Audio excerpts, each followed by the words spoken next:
यात्रा से जो चल रहा है, इसके उद्देश्य के बारे में तो आपने बता दिया। आप पर एक आरोप आपकी इस यात्रा पर लगातार लग रहा है कि आप भाजपा की बी टीम है, इस पर आपका क्या कहना है? नहीं, मुझे क्या कहना है भाई, ऐसा है बिहार में जो दो दल हैं या दो फॉर्मेशन है, एक एनडीए का और एक महागठबंधन का, इन दोनों दलों के नेताओं को पिछले 25-30 वर्ष में मुफ्तखोरी की आदत लग गई है, मुफ्त में वोट लेने की।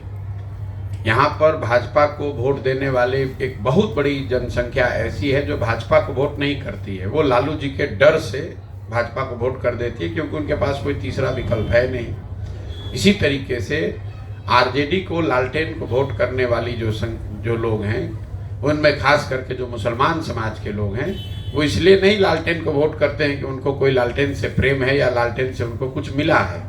वो सिर्फ और सिर्फ आरजेडी को इसलिए वोट करते हैं क्योंकि वो भाजपा को वोट कर नहीं सकते हैं, तो भाजपा के डर से वो लालटेन को वोट करते हैं। तो जब आपको लंबे समय तक बिना काम किए हुए मुफ्त में वोट मिल रहा हो, स्वाभाविक है जब आप देखेंगे कि भाई इनके पास कोई तीसरा विकल्प बन सकता है, जनता अगर साथ में आके तीसरा विकल्प बना ले, तो मजबूरी में विकल्प के अभाव में जो वोट मिलता है वो वोट मिलना बंद हो जाएगा।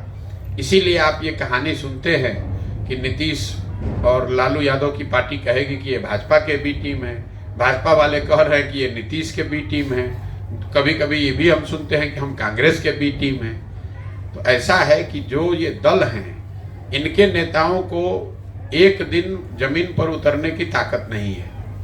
हम 15 महीना से पैदल चल रहे हैं, तो ये तो बड़ी विडंबना है कि जो दल है वो जमीन पर नहीं है और उसका बी टीम 15 महीना से गांव-गांव पर चल रहा है। तो ये तो आपके विवेक पर मैं छोड़ रहा हूँ। सर, अभी महागठबंधन और एक दूसरा जो एनडीए वर्सेस जो इंडिया महागठबंधन बनी है, आपकी इस पद यात्रा को अभी इस दोनों गठबंधन से जोड़ के देखा जा रहा है कि कहीं न कहीं जो भाजपा के पास 33% वोट है और बाकी वोट जो महागठबंधन के पास है, आप महागठबंधन के वोट के बिखराव का एक कारण बनते जा रहा है। आपकी ये पद यात्रा उनके वोट को जो तोड़ रही है। आपको राजनीति का ज़्यादा ज्ञान है, मुझे उतना ज्ञान तो नहीं है।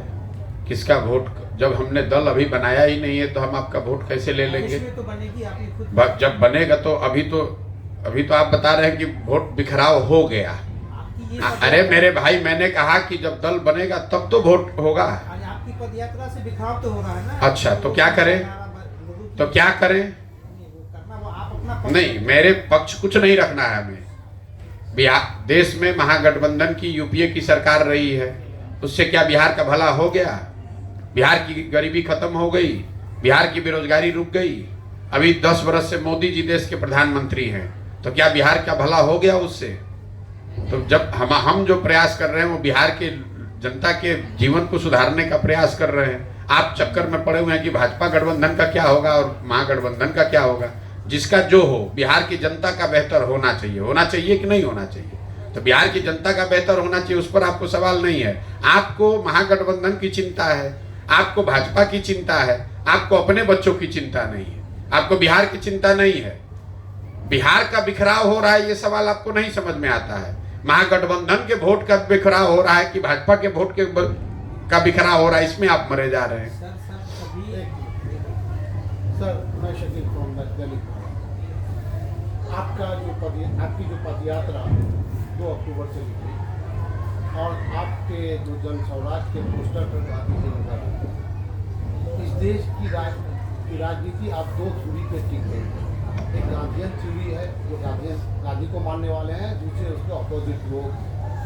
लेकिन 90% लोग गांधी को मानते हैं और गांधी की विचारधारा ही इस देश की रीढ़ की हड्डी है। तो सारे लोग जो वोट मांगने वाले लोग, वोट की जो राजनीति हो रही है, गांधी को कहीं ना कहीं इस्तेमाल तो करते हैं, लेकिन गांधी की जो बताई हुई जो इसका रूरल जो इकोनॉमिक्स है या उसकी जो नीतियाँ हैं, उस पर कोई भी पार्टी नहीं है। आप अपने आप को जब वोट की राजनीति में आएंगे, जब आप पार्टी बनाएंगे, तो गांधी को कैसे स्थापित कर पाएंगे? और मेरे भाई, पहली बात तो आप अपना ये भ्रम दूर कर लीजिए कि दल और नेता गांधी के नाम का और उनके चित्र का उपयोग कर रहे हैं। बिहार में जितने लोग राजनीति करने वाले हैं, उसमें कितने लोग गांधी जी का पोस्टर भी अपने पार्टी के बैठक में लगाते हैं। आप आरजेडी का बैठक का कोई हमें दिखा दीजिए जहां गांधी जी के नाम पर की कोई चर्चा हो रही हो, उनका एक फोटो भी लगाते हैं। आप भाजपा की बैठक होती है उसमें दिखा दीजिए कहाँ गांधी जी को कहीं किसी ने रखा है। भाई बिहार में राजनीति करने वाले तो अपने बेटे अपने बाप का फोटो पिक्चर लगाते हैं और उसी के नाम पर राजनीति करते हैं।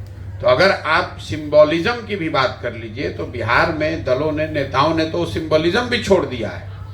सीधा कह रहे हैं कि हम रहेंगे और हमारे बाद हमारा बेटा रहेगा, वो चाहे काबिल हो या नाकाम आदमी हो, नाकाबिल हो।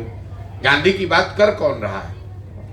सर युवराज जी निर्णय महाराष्ट्र अभी आपने जो 15 महीने से पदयात्रा शुरू किया है, इसमें कितने जिलों का आपका प्रयास हो चुका है और कितने समय और लगेगा सर बिहार पूरा होने में?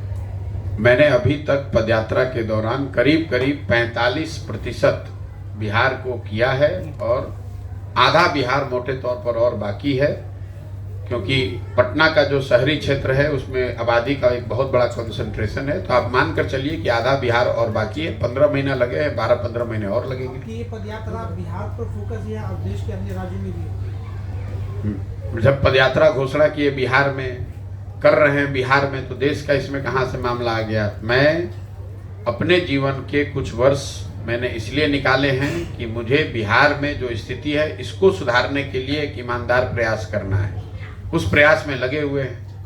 सर एक सवाल है कि सब लोग अपनी ईमानदारी की गाथा गाते हैं, बड़े बड़े वादे करते हैं, फ्री बीज भी कह लीजिए, बहुत सारी चीज़ें आपके सामने हैं, आप हमसे ज़्यादा समझते हैं। बिहार की जनता को जिस तरीके से छला गया है उस पर प्रशांत किशोर पे बिहार की जनता क्यों विश्वास नहीं करती? बिल्कुल हम पर विश्वास न करें। अगर आप हमारी बातों को सुनते हैं, सभाओं में जाकर देखेंगे, तो मैं सामने से कहता हूं कि भैया हम पर विश्वास मत करो, हम पर विश्वास मत करो, किसी पर भरोसा मत करो, किसी पर भरोसा करके वोट मत दो। वोट अपने बच्चे के लिए दो, अपनी समस्या के लिए दो। हम कहाँ कहीं खड़े होकर कह रहे हैं लोगों को कि भैया हम पर विश्वास करो, हमको वोट दे दो। हम तो कभी ये बात कहते ही नहीं है। सर आपने बताया कि आप एक दल भी बनाएंगे कुछ समय बाद, तो क्या वो दल के जो नेता लोग हैं या फिर आपके जो करीबी लोग हैं वो उसके अंदर जुड़ना चालू है या भी उसको वक्त लगेगा? भाई हम रोज पैदल चल रहे हैं।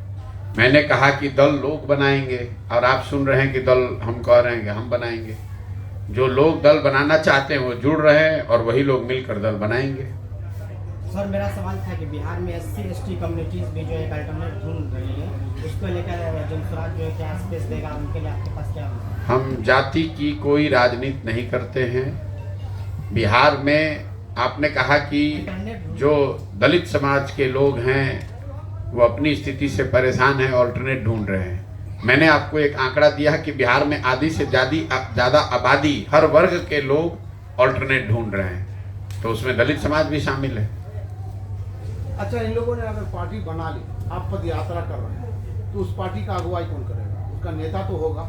बिल्कुल ठीक बात है। तो होगा। तो अगर हजारों लोग मिलकर दल बनाएंगे तो उनकी इतनी समझ तो होगी कि अपने बीच में से किसी को नेता चुने। वो उनकी समझ होगी कि उस दल की प्राथमिकताओं को तय करें, उस दल का संविधान बनाएं और फिर आगे उसमें बढ़ें। तो जो लोग दल बनाएंगे वही दल को आगे चलाने की व्यवस्था भी बनाएंगे, वही संविधान भी बनाएंगे, वही दल का नेता भी चुनेंगे, वही दल का प्रचार प्रसार भी करेंगे, वही दल की प्राथमिकताओं के बारे में भी डिसीजन लेंगे। क्या उसमें प्रशांत किशोर हो सकते हैं? लीडर हो सकते हैं की बात नहीं है। मैंने कहा कि हमारी भूमिका इस पूरे प्रक्रिया में एक कुम्हार की है, एक सूत्रधार की है। मैंने जो 10 साल काम किया है, हम दलों को, नेताओं को सलाह देते हैं, उनकी मदद करते थे ताकि वो अपने आप को बेहतर तरीके से संगठित कर सकें, अपने कार्यक्रमों को जनता तक बेहतर तरीके से पहुंचा सकें, जो जनता को वो करना चाहते हैं जनता के लिए उसके बारे में बता सकें। हम वही काम आज भी कर रहे हैं। ये आपकी समझ का फेर है।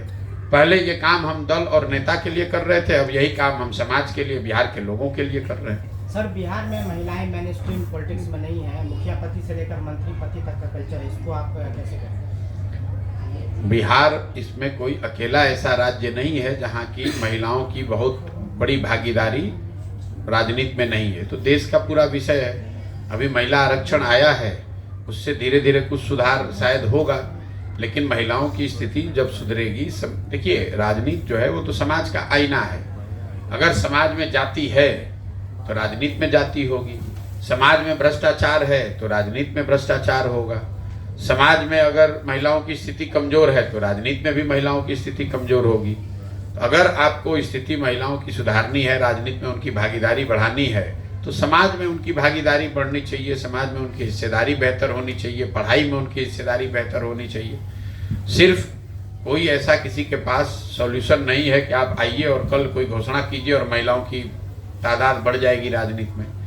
अगर तादाद बढ़ भी जाए, जैसा कि आप देख रहे हैं महिलाओं की तादाद बढ़ी हुई है पंचायती राज में, चूंकि इलेक्शन में रिजर्वेशन है, लेकिन उससे महिलाओं का एम्पावरमेंट नहीं हुआ, उनकी ताकत नहीं बढ़ी। उनके पति या उनके बेटे या उनके पिताजी राजनीति तो वही करते हैं, महिलाओं को उसमें सामने खड़ा करके उनसे खाली साइन कराया जा रहा है। तो महिलाओं की स्थिति राजनीति में तब सुधरेगी जब उनकी स्थिति समाज में सुधरेगी। सर, जब से आपकी पदयात्रा शुरू हुई तब से बिहार में परिवर्तन की लहर चालू है।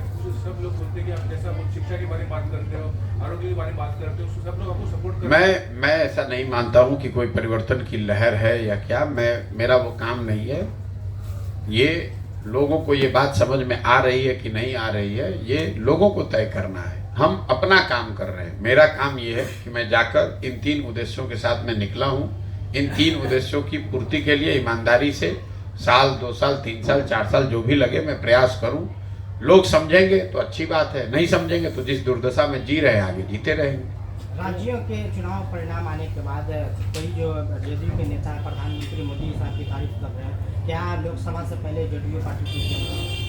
भैया, जदयू पार्टी कहाँ रहेगी ये तो स्वयं नीतीश कुमार को नहीं मालूम है, क्योंकि उन्हें खुद नहीं पता है कि वो कहाँ रहेंगे। पिछले कई वर्षों में, पिछले 10 वर्षों में नीतीश कुमार की ये 6वीं सरकार है। 6वां सरकार को लेकर 6वां प्रयास है। हर साल 1.5 साल में नीतीश कुमार कहीं ना कहीं पलट के जाते ही जाते हैं। राजनीतिक स्थिति जैसी रहेगी देश में, जिधर का हवा दिखेगा नीतीश कुमार उधर भागने का प्रयास करेंगे। लेकिन अब वो समय धीरे धीरे वो भी खत्म हो रहा है। नीतीश कुमार की राजनीतिक पारी का अब अंतिम समय चल रहा है। लोकसभा चुनाव तक थोड़ी बहुत जो रेलेवेंस है वो रहेगी। लोकसभा चुनाव में जदयू पार्टी की करारी हार होगी। मैंने रोज कैमरे पर कहा है, उनको 5 सीट भी नहीं आएगा और उसके बाद उस दल का विघटन शुरू हो जाएगा। इन बातों को आप नोट कर लीजिए, लिख लीजिए, कैमरे पर रिकॉर्ड कर लीजिए। जब परिणाम आएगा तो हमसे आकर पूछ लीजिएगा। अगर हमारी बात गलत हो जाए तो पूरे बिहार की जनता के सामने खड़े होकर माफी मांग लेंगे। विघटन होकर पार्टी कहाँ जाएगी? जब किसी चीज का विघटन होता है तो वो कहाँ जाता है? टुकड़ों में बट जाएगा। कोई भाजपा भागेगा, कोई आरजेडी भागेगा, कोई कम्युनिस्ट में जाएगा, कोई कांग्रेस में जाएगा, कोई जनसुराज में चला जाएगा, कुछ लोग निर्दलीय हो जाएंगे। विघटन का मतलब क्या है? मैंने ये नहीं कहा कि उस दल का किसी दल के साथ मर्जर हो जाएगा, मैंने कहा उस दल का विघटन हो जाएगा। कहा जाए कि नीतीश कुमार की समाप्ति और का बिहार में राज ये तय 2025। जन सुराज, देखिए नीतीश कुमार का जो विघटन है जदयू का, वो तो तय है। इसलिए नहीं कि हम कुछ कर रहे हैं, वो तो अपने कार्यकलापों से नीतीश कुमार ने अपने दल का, अपनी प्रतिष्ठा का, अपनी छवि का को बर्बाद कर लिया। जहां तक 2025 के और जनसुराज का बात है, मैं आपको एकदम विश्वास से ये कह सकता हूं कि जनता में यहाँ अंदर से बहुत भारी लोगों के बीच में एंग्जाइटी है। लोग चाहते हैं कि यहाँ बदलाव हो, उनको रास्ता नहीं दिख रहा है। अगर जनसुराज में वो ईमानदार प्रयास जो शुरू हुआ है, ये अगर हम लोग करते रहेंगे, प्रयास जारी रहेगा, तो आप निश्चित जानिए 50% से ज़्यादा लोग बिहार में नए दल को, नए विकल्प को स्वीकार करने के लिए तैयार बैठे हुए हैं। और बिहार को जीतने के लिए 30%, 35% वोट चाहिए। भाजपा, जिसको आप बहुत बड़ा दल मानते हैं, उसको पिछले विधानसभा चुनाव में 19.6% वोट आया था। मतलब 20% बिहार के लोगों ने भाजपा को विधानसभा चुनाव में वोट दिया था पिछले विधानसभा चुनाव में। मैं कह रहा हूं कि 50% से ज्यादा बिहार का आदमी नया दल बनाना चाहता है, नया दल, नया विकल्प चाहता है। लोग यहाँ त्रस्त हैं क्योंकि लोगों ने सभी दलों को देख लिया। 32 साल से लालू नीतीश को देखा, लेकिन उसके साथ साथ 10 बरस से भाजपा को भी देखा। भाजपा भी तो यहाँ शासन में रही है, भाजपा भी तो देश में शासन में है। मोदी जी तो हैं न प्रधानमंत्री 10 बरस से। उससे बिहार में क्या सुधार हो गया? दरभंगा, मधुबनी, चंपारण में कौन सा चीनी मिल चलने लगा? कौन सा उद्योग लग गया? कौन सा पलायन रुक गया? कौन सी गरीबी खत्म हो गई? तो लोग इस बात को समझते हैं। मजबूरी लोगों की यह है कि उनके पास कोई विकल्प नहीं था। अगर कोई विकल्प दिखेगा तो आपको वो आंधी लहर जो भी शब्द प्रयोग आप करना चाहते हैं वो आपको 25 के चुनाव में दिखेगा। सर 24 के चुनाव, अब हम जानते नहीं कि चुनाव 25 में होगा, चुनाव उससे पहले भी हो सकता है। सर 24 के चुनाव में जिस प्रकार से केंद्र की सरकार कॉर्पोरेट और महंगाई को लेकर जनता के बीच में जो सवाल बना हुआ है, क्या लगता है कि 25 की 24 चुनाव वापस आएगी? देखिए ऐसा है, मैं उन नेताओं में से नहीं हूँ जो रोज रोज चुनाव के बारे में भविष्यवाणी करते हैं।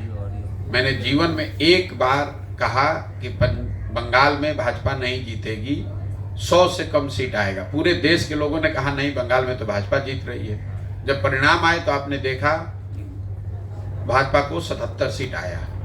मैं बिहार के नजरिए से 24 के नजरिए से इतना कह सकता हूं कि एक दल जो सबसे बड़ी हार जिसको होगी वो है जदयू, उसको 5 सीट नहीं आएगा। बाकी किसको कितना सीट आएगा नहीं आएगा ये ना मेरा विषय है, ना मैं उस पर कोई टिप्पणी करना चाहता हूँ। महागठबंधन का जो भविष्य खतरे में, क्योंकि जदयू आरजेडी और अखिलेश यादव ने लोकसभा से पहले सीट बंटवारे की बात कर रहे हैं, ऐसे में गठबंधन का क्या होगा? भाई गठबंधन का कोई भविष्य कभी था ही नहीं। गठबंधन क्यों बनाया गया पहले आप ये समझिए। नीतीश कुमार को आप जितना समझते हैं उससे कम हम भी नहीं जानते हैं। गठबंधन बनाने से पहले नीतीश कुमार सबसे पहले हमसे मिलने दिल्ली आए, हमको 4 घंटा समझाया कि गठबंधन हम क्यों वापस बनाना चाहते हैं। नीतीश कुमार महागठबंधन उन्होंने सिर्फ इसलिए बना, उनको कोई लालू यादव तेजस्वी यादव से प्रेम नहीं है, उनको कोई भाजपा के नीति से दिक्कत नहीं है। ये नीतीश कुमार के मन में ये डर था कि 24 में अगर हम इस गठबंधन में बने रहे भाजपा के साथ, 24 में लोकसभा जीतने के बाद भाजपा वाले हमको हटा देंगे, क्योंकि दल तो भाजपा का बड़ा था बिहार में। तो वो उनको ऐसा लगता था कि भाजपा वाले अपना मुख्यमंत्री बनाएंगे लोकसभा जीतने के बाद। तो भाजपा ऐसी स्थिति पैदा करे उससे पहले ही छोड़कर लालू यादव के साथ चले जाए तो कम से कम 25 तक तो कुर्सी बच जाएगी। अब उनको ये समझ आकलन नहीं है कि भाई अगर आप महागठबंधन के साथ गए, अगर आप चुनाव हारे तो आपका दल ही नहीं बचेगा, तो गठबंधन बनाइएगा किससे? वही स्थिति होगी, लोकसभा में हारेंगे, दल खत्म। जिस तरह से जीत भाजपा की, अब नीतीश कुमार की स्थिति कैसी? नीतीश कुमार कोई फैक्टर ही नहीं है। आप लोग बिहार में चूंकि पत्रकारिता करते हैं तो आपको लगता है कि दुनिया नीतीश कुमार के इर्द गिर्द घूमती है। भाई नीतीश कुमार राष्ट्रीय राजनीति में कोई महत्व का नेता नहीं है, कोई महत्व नहीं है। प्रधानमंत्री के उम्मीदवार कहे जा रहे हैं। आप न कह रहे, कौन कहा है? इस देश में किसने कहा कि वो देश प्रधानमंत्री को उम्मीदवार है? आप बता दीजिए। तो आप अपने घर में बैठ के, हम यहाँ से बैठ के कहें कि हम अमेरिका के राष्ट्रपति के उम्मीदवार हैं, उसका तो कोई महत्व नहीं है। नीतीश देखिए, अगर आप विपक्ष की राजनीति को भी देखेंगे तो वहां सबसे बड़ा दल कांग्रेस है, दूसरा दल टीएमसी है, तीसरा दल डीएमके है। नीतीश कुमार को कैसे कोई नेता मान लेगा? और ये पहले दिन से मैं कह रहा हूं, ये तो आप लोग खुद से मुंह मियां मिट्ठू बनने की बात है कि भैया संयोजक बन रहे हैं, तो फिर आप लोगों ने कहा पहले कहा प्रधानमंत्री का चेहरा बन रहे हैं, वो नहीं बने तो कहा संयोजक बन रहे हैं, अब वो भी नहीं बने तो कह रहे नहीं पीछे से हम ही चला रहे हैं। अरे भाई आपको कोई नहीं पूछ रहा है, आप अपना देख लीजिए, बिहार में कुछ बचा लीजिए, वही बहुत बड़ी बात है। अपना दल नहीं बचने वाला है और आप देश की बात कर रहे हैं। नीतीश कुमार, आप व्यवहारिकता से सोचिए, नीतीश कुमार या उनका दल विपक्ष का जो खेमा है उसमें वो क्या ऑफर कर सकते हैं? उनके पास संगठन है नहीं, कोई बहुत बड़ी पार्टी ऐसी है नहीं कि बहुत बड़े नंबर में वो उनके सांसद वो दे सकते हैं। उनके पास ऐसी व्यवस्था है नहीं कि वो पूरा इंडिया का संसाधन मुहैया करा दें, वो भी नहीं है उनके पास। चौथा, ऐसी कोई गवर्नेंस की छवि नहीं है कि भाई पूरे देश में लोग कह रहे हैं कि भैया हमको नीतीश कुमार जैसा गवर्नेंस चाहिए। आपको क्या लगता है केरल में कोई आदमी कहेगा कि भैया हमारा केरल खराब है, बिहार जैसा हमको गवर्नेंस चाहिए? कोई ऐसा कहेगा? कोई तमिलनाडु में कहेगा? मैं इंडिया अलायंस के राज्यों की बात कर रहा हूँ। तमिलनाडु में कोई ऐसा आदमी कहेगा कि भैया तमिलनाडु तो बड़ा खराब है, बिहार जैसा तमिलनाडु को बना दो? तो जब आपकी ना छवि है, ना आपके पास संसाधन है, ना संगठन है, तो किस आधार पर आप नेता बन जाइएगा? ऐसे नहीं हो, हवा में थोड़ी ना बात होती है। आप कुछ टेबल पर रखिएगा तभी तो आपके लिए कोई बात मानेगा। इस स्थिति में भी जो लालू यादव है, तेज यादव है, उनको एकदम मेरे भाई देखिए, लालू जी बड़बोले, राजद के जो नेता हैं ना, ये बड़बोले लोग हैं। अब आप राजद की स्थिति देख लीजिए, पूरे लोकसभा में 543 में से राजद के 0 MP हैं, 0। यहाँ अपने घर में बैठते हैं, 4 पत्रकार को बुलाते हैं, कहते हैं कौन देश का प्रधानमंत्री होगा। जिस दल का 0 MP है वो तय कर रहा है कि देश का प्रधानमंत्री कौन होगा। लेकिन नीतीश कुमार को तो वही लालू जी वही तेजस्वी एकदम बड़ा बना रहे हैं। आप कितना जानते हैं नीतीश कुमार और लालू यादव? हमसे ज्यादा नहीं ना जानते हैं। 15 में हम ही ना दोनों लोग को साथ में लेकर आए थे। आप कितना जानते हैं कि एक दूसरे को कितना प्यार करते हैं? हम नहीं जानते हैं। अरे नीतीश कुमार को कोई लालू यादव तेजस्वी यादव से प्यार नहीं है। लालू यादव तेजस्वी यादव इसलिए दिल्ली का रोज चढ़ा रहे हैं कि चढ़ जाए कि ये बिहार खाली हो कि हमारा लड़का मुख्यमंत्री बने। हाँ, नीतीश कुमार उनके साथ इसलिए है कि कुर्सी बची रहे, और जब कुर्सी अगर छूटे भी तो जब मेरी पारी खत्म हो तो कोई ऐसा आदमी यहाँ बन जाए कि लोग यहाँ कहे कि भाई कुछ भी कहिए, नीतीश कुमार कितनों खराब था तो इनसे तो अच्छा था। आप नीतीश कुमार को नहीं जानते हैं। नीतीश कुमार ऐसे आदमी हैं कि बिहार की जनता ने उनको 42 को MLA जिताया है। तो इसी जनता को सबक सिखाने के लिए ये लालू यादव को, जंगल राज को वापस लाने का प्रयास कर रहे हैं कि जंगल राज वापस आ जाएगा तो लोग कहेंगे भैया बेकार है, नीतीश कुमार को हटाए, वही कम से कम ठीक था। अगर इनसे भी बुरी सरकार आ जाए तभी तो लोग नीतीश कुमार के बारे में अच्छा कहेंगे। मान लीजिए कोई अच्छी सरकार बिहार में आ जाए तो लोग क्या कहेंगे कि भैया अच्छा हुआ नीतीश कुमार से जान छूटा, बिहार की तरक्की शुरू हुई। लेकिन अगर इनसे भी खराब सरकार आ जाएगी तो लोग क्या कहेंगे कि अरे भाई कितना भी ये नीतीश कुमार खराब था, इनसे बेहतर था। तो नीतीश कुमार इतने बेवकूफ आदमी नहीं है, वो सोच समझ के ये निर्णय लिए हैं। सर मेरा एक सवाल है, के सांसद ने हिंदी राज्यों जो है उनको गौमूत्र से बना। देखिए, अब किसने क्या कहा है मुझे नहीं मालूम है। सच्चाई ये है कि हम लोग बिहार के लोग हैं, बाहर जाते हैं, हम लोग को बिहारी कह के महाराष्ट्र में भी गाली पड़ती है, उत्तर प्रदेश में भी, दिल्ली में भी, तमिलनाडु में भी। हम लोग अगर पिछड़े हैं, हम लोग अगर अनपढ़ हैं, अगर हमारे बच्चे मजदूरी करने कहीं जाएंगे तो वो आपको सिंहासन पे तो बैठाएगा नहीं। ये समझ हम और आप डेवलप नहीं करते और बेकार दूसरे राज्य को गाली दे रहे हैं। मैं आपको बता रहा हूं, अगर महाराष्ट्र का आदमी आकर बिहार में खेत में मजदूरी करेगा तो उसके बारे में आप क्या कहिएगा? तो आप अपनी दशा देख नहीं रहे हैं, अपने बच्चों को पढ़ाने की व्यवस्था कर नहीं रहे हैं, अपने राज्य में रोजगार हो इसकी चिंता कर नहीं रहे हैं। कोई सांसद कुछ कह दिया, अब इसी पर हल्ला मचाए जा रहे हैं। सांसद ने कह दिया कि ये गोमूत्र वाला राज्य, गलत बात है, नहीं कहना चाहिए, बिल्कुल गलत बात है, लेकिन आपको उससे बुरा लग गया और आपका बच्चा दिन भर रोड पर घूरा पर घूम रहा है, उससे आपको कोई चिंता ही नहीं है। तो अगर आप अनपढ़ हैं तो लोग आपको अनपढ़ ही तो कहेंगे। अगर आप गरीब हैं तो कोई आपको अमीर तो नहीं कहने लगेगा।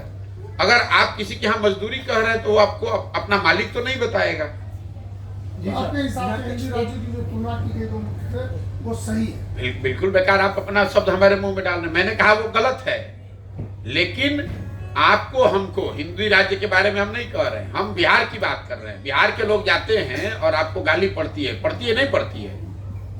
तो अगर आप गलत है तो आपको वो नहीं झेलना पड़ेगा।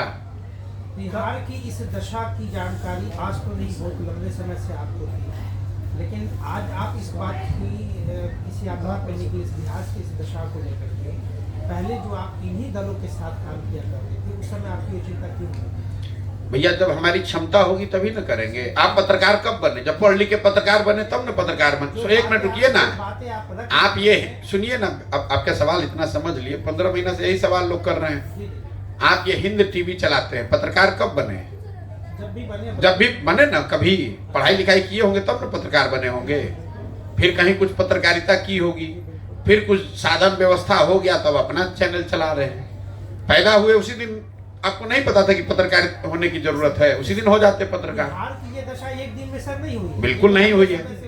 लेकिन आप इन तमाम दलों के साथ काम कर चुके हैं, लेकिन ये अचानक फिर आपको ये आपको ना अचानक लग रहा है, क्योंकि आज आप जगह हैं। हम 10 बरस से यहाँ बिहार में प्रयास कर चुके, नहीं अगर प्रयास में सफलता मिली तो दूसरा प्रयास कर रहे हैं। सर मेरा एक अंतिम प्रश्न है मेरा कि 2024 का जो चुनाव होगा, उस चुनाव में देश का प्रधानमंत्री कौन होना चाहिए और क्या लगता है नरेंद्र मोदी की जिस तरह से देश का प्रधानमंत्री उसको होना चाहिए जो देश के लोग जिसको वोट दे, सर मेरा एक अभी आपकी नजर में हमारी नजर से क्या है, बस वोट सीक्रेट काहे है? अगर आप ही बता दीजिए कौन होना चाहिए। ईवीएम को लेकर जिस तरह से बात चल रही है, क्या आपकी नजर में क्या सही और क्या गलत? हमको नहीं मालूम, हम ईवीएम के एक्सपर्ट नहीं हैं। हम उन बेवकूफ़ों में से नहीं हैं जो सब्जेक्ट को नहीं जानता है उस पर टिप्पणी करता है, ठीक है ना। यहाँ पर बिहार में तेजस्वी यादव खड़े हुए, कहा जीडीपी में हम लोग देश में सबसे टॉप 3 राज्य में है।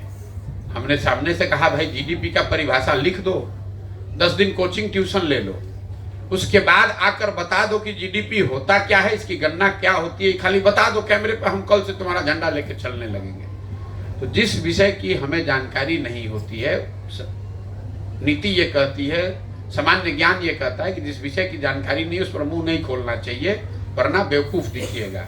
हम ईवीएम के एक्सपर्ट नहीं हैं, हम क्यों ईवीएम पे टिप्पणी करें? ईवीएम सही है गलत है ये देखने के लिए इलेक्शन कमीशन ऑफ इंडिया है, कोर्ट है, यहाँ जो लोग दल करते हैं, पार्टी करते हैं, उनका काम है। अब हम यहाँ झूठ मूठ का खड़ा होकर ईवीएम पे क्यों टिप्पणी करने लगे? आप कह रहे देश का प्रधानमंत्री कौन होना चाहिए?